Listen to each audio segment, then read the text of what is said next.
जय हिंद बेटा। तो आज मेरे को कुछ बहुत इंपॉर्टेंट क्वेश्चंस मिले हिस्ट्री के 10 क्वेश्चंस। और सबसे इंपॉर्टेंट बात मैं ये बता देती हूँ कि ये क्वेश्चन इतने इंपॉर्टेंट है कि आपको किसी भी एग्जाम में ये पूछे जा सकते हैं, स्पेशली अगर आप थोड़ा सा हाई लेवल का एग्जाम दे रहे हैं, ठीक है ना। तो जैसे अगर स्पेशली अगर मैं बात बोलूँ तो अभी आपका 14 सितंबर को एनडीए और सीडीएस का एग्जाम है, तो उसके लिए ये हिस्ट्री के बहुत ही इंपॉर्टेंट क्वेश्चंस हैं। Only these are the 10 questions, but इनसे आपको काफी नॉलेज मिल जाएगा जो आपके काम आएगा। तो इन क्वेश्चंस को आपने जरूर देखना है, ठीक है। थोड़ा हो सकता है यहाँ से आसपास से आवाज आ रही है क्योंकि जन्माष्टमी का टाइम है, तो थोड़े भागवत भी लगे हुए हैं। और मुझे लगा कि क्वेश्चंस आपके लिए बनाने चाहिए, तो फिर मैंने आप लोगों के लिए क्वेश्चंस बना दिए। स्किप नहीं करना इस वीडियो को, इनको आपने जरूर देखना है, ठीक है। शुरू करते हैं अपना पहला क्वेश्चन जो बहुत इंपॉर्टेंट है, और मुझे लगता है कि आप अगर देखेंगे तो आपको भी फील होगा कि ये क्वेश्चंस आपके लिए बहुत इंपॉर्टेंट है। हिस्ट्री के क्वेश्चंस हैं and these are only 10 questions. तो क्वेश्चन नंबर 1 पे फोकस करते हैं। देखो क्वेश्चन नंबर 1 है the factor that led the Europeans to quest for the sea route to the India. मतलब उनमें डिजायर हो रही थी कि हमें सी रूट इंडिया को चाहिए। तो आपके पास दो यहाँ पे स्टेटमेंट्स हैं क्यों डिजायर कर रहे थे यूरोपियंस। और यूरोपियन में स्पेशली जो आपको पता ही है जो इंडिया में पावर्स आई, पोर्तुगीज थे, ब्रिटिश थे, फ्रेंच थे, all wanted to come to India. और वो सी रूट क्यों खोज रहे थे। तो पहली स्टेटमेंट देखो कि Arab domination of the land and sea route made it difficult for the Europeans to establish the direct contact with India, ठीक है। तो ये स्टेटमेंट बिल्कुल करेक्ट है, क्योंकि इसमें कह रहा है, इसमें अगर आप बेसिकली देखो बेटा तो 1453 में जो आपको कॉन्स्टेंटिनोपोल है, जिसको अभी हम क्या कहते हैं इस टाइम पे, वी कॉल इट इस्तांबुल, ठीक है ना। कॉन्स्टेंटिनोपोल जो सिटी है उसमें जो आपके ऑटोमन टर्क्स हैं उनका बोल सकते हो कि उनका जो इन्फ्लुएंस है वो बहुत बढ़ गया था। और ये जो ऑटोमन टर्क्स हैं आप समझ सकते हो, स्पेशली अरब मुस्लिम्स जिनको आप कह सकते हैं। तो ये जो अरब मुस्लिम्स थे, स्पेलिंग गलत लिख दी मैंने, ए आएगा यहाँ पे, इन्होंने क्या करके रखा था कि जो लैंड रूट था इंडिया की मार्केट से यूरोप तक, वहां पे पूरा इन्फ्लुएंस इन्हीं का था, पूरा कैप्चर करके रखा था। तो जितने भी गुड्स यहाँ से जाते थे ना लैंड रूट से, उसको वो उन्होंने कैप्चर किया था। इवन रेड सी से होके जो रूट था उसको भी कैप्चर करके रखा था, मतलब उनमें डोमिनेंस थी। तो अरब जो मर्चेंट्स थे उनके थ्रू ही चीजें इंडियन मार्केट से यूरोपियन मार्केट में जाती थी। तो पहला रीजन तो बिल्कुल सही हो गया कि उनमें बड़ी क्वेस्ट थी कि उनको वो चाहिए एरिया, ठीक है ना, मतलब सी रूट चाहिए। दूसरा इसमें रीजन दे रखा है कि during the renaissance period economic development of the many regions of Europe was declining rapidly and making it difficult for the Europeans to purchase the oriental goods at the high prices। ये बिल्कुल गलत है। Renaissance के बाद धीरे धीरे economic development Europe में ज्यादा होने शुरू हो गई थी, वो प्रॉस्पर होने शुरू हो गए थे ना, उसकी प्रॉस्पेरिटी वहां पे प्रॉस्पर होने शुरू हो गए। तो उनके अंदर डिमांड बढ़ गई थी लग्जरियस गुड्स की, इसीलिए वो चाहते थे कि कहीं से आए हमारे पास वो चीजें। बट ये जो यहाँ पे स्टेटमेंट दे रखी है ये गलत है। ओनली स्टेटमेंट 1 इज राइट, तो आपका ऑप्शन जो है वो ए यहाँ पे करेक्ट है, ठीक है। क्वेश्चन नंबर 2 देखते हैं। आपको बताना है ट्रिटी ऑफ टॉर्डिसिलस, ठीक है ना। थोड़ा नाम अब इंग्लिश नेम भी होते हैं लेकिन अब थोड़ी बोलने में मुश्किल आ जाती है। इसको देखो, तो ट्रिटी ऑफ टॉर्डिसिलस के बारे में कौन सी बात यहाँ पे सही है। अब आपने शायद ये नहीं सुना होगा बट क्वेश्चन बहुत इंपॉर्टेंट है। दो चीजें देखते हैं इनके बारे में क्या था। ये ट्रिटी ऑफ टॉर्डिसिलस जो है ना बेटा, ये पोर्तुगीज और स्पेन के बीच में हुई थी। पहले स्टेटमेंट 1 को देख लेते हैं। Under the treaty the rulers of Portugal and Spain divided the non Christian world between them by an imaginary line in Atlantic ocean. तो ये सही है। इन्होंने 1300 माइल्स की एक इमेजिनरी लाइन इंडियन ओशन में, सॉरी अटलांटिक ओशन में अपने आप ही बना ली थी। और उसमें ये बोला गया था कि मतलब ये जितने भी नॉन क्रिश्चियन वर्ल्ड है तो वो हम आपस में इसको कैसे कैप्चर करेंगे, वो उन्होंने एक लाइन अपने आप में ड्रॉ कर ली थी, ठीक है ना, बना ली थी। ये तो बिल्कुल सही है। और ये जो लाइन बनाई गई थी that was for the colonial बनाने के लिए कंट्रीज को। दूसरी स्टेटमेंट देखो, under the treaty Portugal could claim and occupy everything to the west of the line while the Spain could claim everything to the east. ये गलत है कि जैसे मान लो कि यहाँ पे उन्होंने एक इमेजिनरी लाइन बना दी, तो ईस्ट में उन्होंने बोला कि ईस्ट साइड में जितनी भी नॉन क्रिश्चियन कंट्रीज हैं उनको पोर्तुगल देखेगा, और जो वेस्ट साइड में है उसको कौन देखेगा, उसको देखेगा स्पेन। यहाँ पे उल्टा लिखा हुआ है, ठीक है ना। तो तभी आपको पता है ना, उसके बाद ही जब ये उन्होंने एक इमेजिनरी अपने आप ही ट्रिटी कर ली, और ये ट्रिटी ऑफ जिसको आप टॉर्डिसिलेस कह रहे हैं, ठीक है ना, इसके अंडर ही 1300 माइल की अटलांटिक ओशन में लाइन बना ली। ईस्ट दे दिया पोर्तुगीज को, वेस्ट दे दिया स्पेन को। तो फिर उसी के बाद तो सी रूट टू इंडिया डिस्कवर हुआ था। जैसे आपको पता है कि 20 मई आपके 1498 को वास्को डिगामा जो थे केप ऑफ गुड होप से इंडिया आए थे, क्योंकि वो ईस्टर्न साइड में, वो पोर्तुगीज को दे रखा था, स्पेन को वेस्टर्न साइड में दे रखा था। तो इसमें अगर आप देखो तो स्टेटमेंट 1 ही करेक्ट है और बाकी तो नहीं है। आपने देख लेना यहाँ पे, क्योंकि आपको क्वेश्चन कैसे भी आ सकता है, जरूरी नहीं है कि सेम ऐसा ही आएगा, but the question can be related to it, ठीक है। अब देखते हैं क्वेश्चन नंबर 3। क्वेश्चन नंबर 3 है blue water policy was a vision of. और ये ब्लू वाटर पॉलिसी जो है ना, ये एक्चुअली में पोर्तुगीज के जो गवर्नर थे इंडिया में पहले, जिनका नाम था फ्रांसिस्को डी अल्मेदा, इनका विजन था ब्लू वाटर पॉलिसी। 1505 में वो इंडिया के पहले गवर्नर बने थे, पोर्तुगीज के, इंडिया के नहीं, मतलब पोर्तुगीज के इंडिया में पहले गवर्नर बने थे। और उन्होंने कहा था कि हम वाटर्स में अपना फोर्स ज्यादा स्ट्रॉन्ग करेंगे, ठीक है ना कि हम स्ट्रॉन्ग की स्पेलिंग गलत देखते, ठीक है ना, हो जाता है कभी कभी, ठीक है ना कि हम इंडिया में जाके वहां के एरियाज को कैप्चर करेंगे। लगा ना पता। उन्होंने कहा कि हम वहां पे नहीं जाएंगे, वहां पे हम अपने फोर्ट्स नहीं बनाएंगे, कोई भी हम पॉलिटिकल चीज नहीं करेंगे, सिर्फ हम ओशंस को स्ट्रॉन्ग, इसको बोलते हैं ब्लू वाटर पॉलिसी। और ये फ्रांसिस्को डी अल्मेदा ने करी थी। लेकिन जब इनको रिप्लेस किया फ्रांसिस अल्फांसो, ठीक है, सॉरी, इसको रिप्लेस किया अल्फांसो डी अल्बुकर्क, ठीक है ना, किसने रिप्लेस किया, अल्फांसो डी अल्बुकर्क ने इन 1509 में। तो उन्होंने बेटा अपनी पॉलिसी ब्लू वाटर पॉलिसी को क्या कर दिया, चेंज कर दिया। और उन्होंने बोला कि नहीं भाई, हम नहीं मानते अल्मेदा की जो पॉलिसी है, फ्रांसिस्को डी अल्मेदा की पॉलिसी को नहीं मानेंगे। ये 1505 में बने थे और ये 1509 में बने थे। समझ में आ गया। तो जब बेटा ये अल्फांसो डी बने, हमारे मतलब हमारे तो नहीं बट पोर्तुगीज के इंडिया में सेकंड गवर्नर जब बने, तो उन्होंने सबसे पहले किसको कैप्चर किया, आपको पता ही है, उन्होंने सबसे पहले गोवा को कैप्चर किया, ठीक है ना। और गोवा को उन्होंने कैप्चर किया था सुल्तान ऑफ बीजापुर, ठीक है ना, उनसे ले लिया। उन्होंने इस पॉलिसी को मानने से मना कर दिया। तो ये भी आपने याद रखना, बड़ा इंपॉर्टेंट क्वेश्चन आता है। क्वेश्चन नंबर 4 देखो, consider the following statement about the Farooq सियार फरमान। अब ये जो फारूक सियार फरमान है ना बेटा, ये बहुत ही इंपॉर्टेंट है। इसको ईस्ट इंडिया कंपनी का इंडिया में मैग्ना कार्टा भी बोला जाता है। ईस्ट इंडिया कंपनी का इंडिया में मैग्ना कार्टा। फारूक सियार ने क्या फरमान दिया, आपको इसमें से बताना है कि कौन सी स्टेटमेंट जो है वो सही है, कौन सी स्टेटमेंट गलत है। तो पहली स्टेटमेंट देखते हैं, East India company's imports and exports were exempted from the additional custom duties excepting the annual payment of 3000 rupees in Bengal, Bihar and Orissa. ये स्टेटमेंट वैसे गलत है, वैसे ठीक है, मतलब मैं आपको बता देती हूँ ठीक कैसे होगी। इसमें सिर्फ 3000 उनको एनुअल पेमेंट देनी थी, but only in Bengal, not in Bihar and not for Orissa. तो इसलिए स्टेटमेंट गलत होगी, ठीक है ना, समझ में आ गया। तो फर्स्ट स्टेटमेंट रॉन्ग होगी। सेकेंड स्टेटमेंट देखो, the company was permitted to issue दस्तक। अब दस्तक का मतलब क्या होता है, पासिस। तो उनको बोला कि तुम पास करोगे फॉर द ट्रांसपोर्टेशन, क्या चीज करने के लिए, ट्रांसपोर्टेशन ऑफ गुड्स। समझ में आ गया, ठीक है। तो सेकंड स्टेटमेंट सही है। थर्ड स्टेटमेंट देखेंगे बेटा, यहाँ पे थर्ड स्टेटमेंट है, इट वाज डिक्री, डिक्री होता है ऑफिस ऑर्डर, मतलब एक तरह से रॉयल ऑर्डर जिसको आप कहते हैं, that the coin of the company minted at, मतलब कंपनी मिंट करेगी, कॉइन बनाएगी बॉम्बे में, were to have a currency throughout India.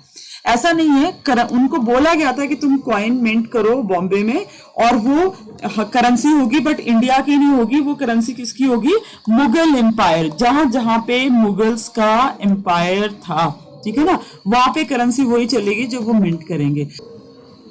तो इसमें से जो स्टेटमेंट है that is B option, two statement, only statement two is correct. ठीक है, वैसे इसमें बड़े सारे प्रोविजन है, पढ़ लेना इसको। मैग्ना कार्टा बोलते हैं ईस्ट इंडिया कंपनी का। फारूक सियार ने काफी ज्यादा फ्रीडम दे दी थी, यहीं से इनका दिमाग खराब हो गया था और उन्होंने भारत पे को कैप्चर करना शुरू कर दिया था। ठीक है ना, अब नेक्स्ट क्वेश्चन देखते हैं बेटा, क्वेश्चन नंबर 5 बड़ा ही इंपॉर्टेंट क्वेश्चन है। देखो, आपने फर्स्ट कार्नेटिक वॉर के बारे में यहाँ पे बताना है कि फर्स्ट कार्नेटिक वॉर जो है उसके बारे में कौन सी स्टेटमेंट यहाँ पे सही है और कौन सी स्टेटमेंट गलत है। दो स्टेटमेंट दे रखी हैं यहाँ पे, कह रहे हैं कि first Carnatic war was an extension of the Anglo French war in Europe. मतलब कि इंग्लैंड और फ्रांस की जो यूरोप में वॉर हो रही थी उसी की ही एक्सटेंशन थी इंडिया में, first Carnatic war, which was caused by the Austrian war of succession. मतलब ऑस्ट्रिया जो है ना वो उसने वॉर करी सक्सेशन के लिए, सक्सीड करने के लिए, अपने रीजन को लेने के लिए। तो उसी का ही एक तरह से वो एक्सटेंशन था जो एंग्लो फ्रेंच वॉर यूरोप में हो रही थी। तो ये बिल्कुल सही स्टेटमेंट है। ठीक है ना, सबसे पहले आप समझ लो कि कार्नेटिक रीजन जो है वो किसको कहते थे। एक्चुअली जो यूरोपियन लोग थे ना, ये हमारा कोरोमंडल कोस्ट और उसके जो दूर दराज के एरियाज थे, ठीक है ना, उनको सबको मिला के वो कार्नेटिक बोला करते थे। तो ये बिल्कुल सही है कि जो कार्नेटिक वॉर इंडिया में शुरू हुई, बेसिकली ये Anglo French war in Europe में जो हो रही थी because of the Austrian war of succession, उसी का रिजल्ट था। सेकेंड पॉइंट देखो, the first Carnatic war ended with the signing of the peace treaty of Paris, bringing the Austrian war succession to be a conclusion. देखो, Carnatic war खत्म तो होगी, ठीक है, ये खत्म हुई थी 1748 में, लेकिन ये treaty of peace, treaty of Paris से खत्म नहीं हुई थी। ये हुई थी आपके एक्सला चैपल, CHAPELLE, ठीक है ना, ये ट्रीटी थी एक्सला चैपल, उससे खत्म हुई थी। और इस ट्रीटी के अंदर क्या बोला गया था कि जो फ्रेंच पीपल हैं, ठीक है ना, वो इंग्लिश लोगों को क्या हैंड ओवर कर देंगे, मद्रास को हैंड ओवर कर देंगे। किसको? इंग्लिश लोगों को। और जो इंग्लिश लोग थे उन्होंने जो नॉर्थ अमेरिका में कुछ उनके एरियाज थे, नॉर्थ अमेरिका में, ठीक है ना, कुछ एरियाज थे, वो फ्रेंच लोगों को हैंड ओवर कर दिए थे। ये सारा एक्सला चैपल ट्रीटी के अंडर हुआ था। तो यूरोप में एंग्लो फ्रेंच वॉर खत्म हुई, उसी के कारण जो है फर्स्ट कार्नेटिक वॉर इंडिया में खत्म हुई। तो आपका जो स्टेटमेंट 1 है दैट इज आपका ऑप्शन ए। यहाँ पे एक स्टेटमेंट ही सही है, बाकी जो है वो नहीं है। ठीक है, क्वेश्चन नंबर 6 देखते हैं। और क्वेश्चन नंबर 6 बहुत ही कॉमन क्वेश्चन है, बहुत बार आप लोगों ने इसके बारे में पढ़ा भी है। ठीक है,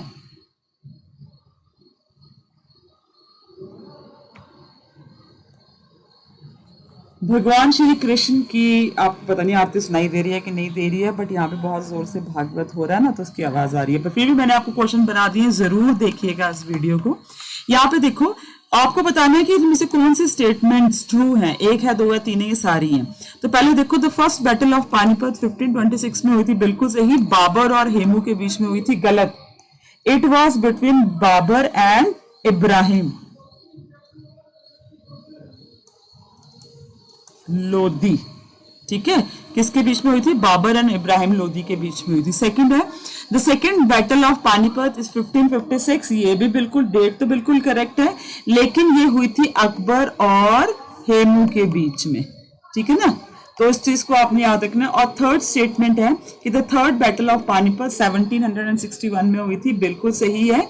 और between the Marathas and Ahmad Shah Abdali. तो आपकी सिर्फ यहाँ पे स्टेटमेंट 3 ही सही है, मतलब ओनली 3 इज करेक्ट, बाकी गलत है। तो देखो बेटा बड़े कॉमन से क्वेश्चन, लेकिन जब एग्जाम में आते हैं ना तो हमें बहुत कंफ्यूजन क्रिएट कर देते हैं ये वाले क्वेश्चन। ठीक है, अगला क्वेश्चन देखना है बेटा आपने। Your next question is, consider the following princely states of the British rule in India, Jhansi, Sambalpur and Satara. Doctrine of lapse में आपको पता है लॉर्ड डलहौजी ने करी थी, तो इसका आपको क्रोनोलॉजिकल ऑर्डर बताना है कि पहले कौन सी, फिर कौन सी, फिर कौन सी। तो यहाँ पे मैं आपको बताती हूँ, सबसे पहले जो थी वो सतारा थी। सतारा को सबसे पहले एनेक्स करा गया था 1848 में। फिर उसके बाद संबलपुर को एनेक्स किया गया था 1849 में, और झांसी को किया गया था 1854 4 में पूरी तरह से, ठीक है ना। आपको पता ही है कि 1857 का बाद में झांसी हुआ तो रिवोल्ट इसी का, ये एक बड़ा रीजन था फर्स्ट वॉर ऑफ इंडिपेंडेंस का जो इंडिया में हुई थी।